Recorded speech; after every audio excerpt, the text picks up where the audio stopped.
whaatala whantu telefola Radio Samoa le nei tae au, o si mea lau whaafonga o tala o le asolulu. Fitu pito nu o Aukilani reportia mai ei fale whaaleanga ina I pulu whana na pō. Reporti mai leo whaafale na tawhana I le vao le toe 20 minute I le fitu, I le toe 20 I le valua na pō.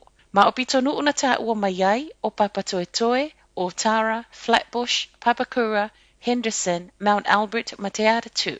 Mai leo le tae au nei, o se pō pisi, ma o loo wha awau pia so enga e wha amaonia pē moni, o nei o so wha inga e wheso o ta ai makengi. Ai I reporti le Herald e talitonu, ua wha atetele le vao le Killer Bees ma le Tribesmen. Le ise isi na wha amanu alia e tu sama reporti tu ina mai le tae au nei, se ia vanga nā whale ua wha aleanga ina I pulu whana.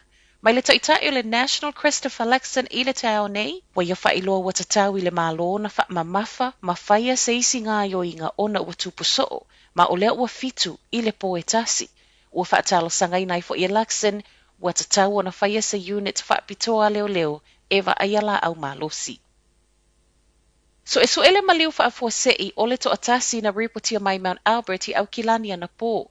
Te au le fitu, reportia nei leo ma e tu ufa atasia tala o le tae au, e leo mauti noa le mafuanga, pau le tala mai leo e moni o lea sa maliu I le nofuanga lava lea sa iai. Ma ue tala fowa Alberton Ave lea na wa iai le tele o ta avale leo, ta avale le fale mai, ma le fui mu, ma sa paka umai lungo le awala savali, ma e la talata fo I lea o ngā Mount Albert.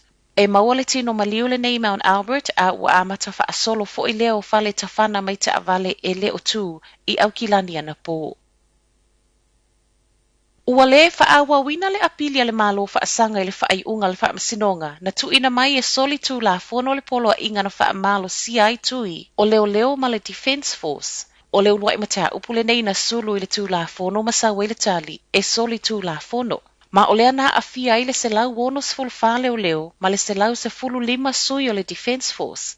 Ina ua malo le fina wa le tutangi, na apili ai loa le malo le wha ai unga. Peita ia o mai ana nafi wa wha ilo mai ele lo ia le tutangi, ua le fina ngalo le malo e wha au waula na apili. Ele o mautino mai le taimi nei le mafu anga wato e wha au ia itua le apili le malo. Ai mai leo ma le Defense Force, ele o yeise a fiango lea suinga I le au whai ngā luenga a o toe wha afoi ma wha atu mawina pea awa noa whai ngā luenga.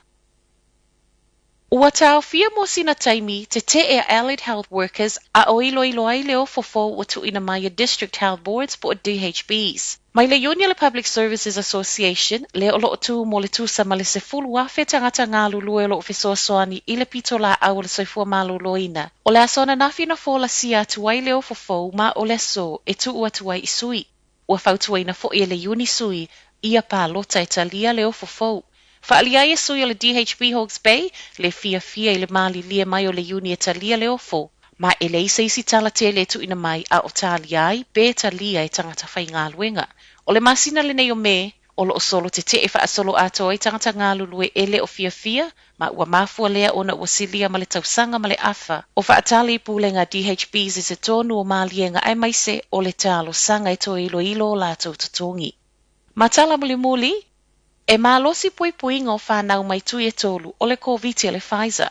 Whaasilsilanga lea me le company le Pfizer na nafi, ma o whanau nei o lo tau la ai, o whanau lalo le 5 tausanga. O se taimi o le vaiaso nei e tu ina atu ai fuafuanga le kamupani tangata so e Amerika, a watu I o whanau lalo le 5 tausanga. Ma to e paule o le kulupu tu sa mal se fulu 8 miliona, e le I anga va ai tui pui le COVID le malo tele. I reporti o se tala o lo whaatali ei le to o tele o mātua e iei pepe, ai maise o lea ua toe anga I lunga cases, ma ua sa wai I le mai a whailo mai le malo Amerika I le vaiaso walu, ua tatau na whaia boosters po o tuilo na tolu o whanau nei e o ia o ngā amata ina ia mauti noa o lo o lava puipuia.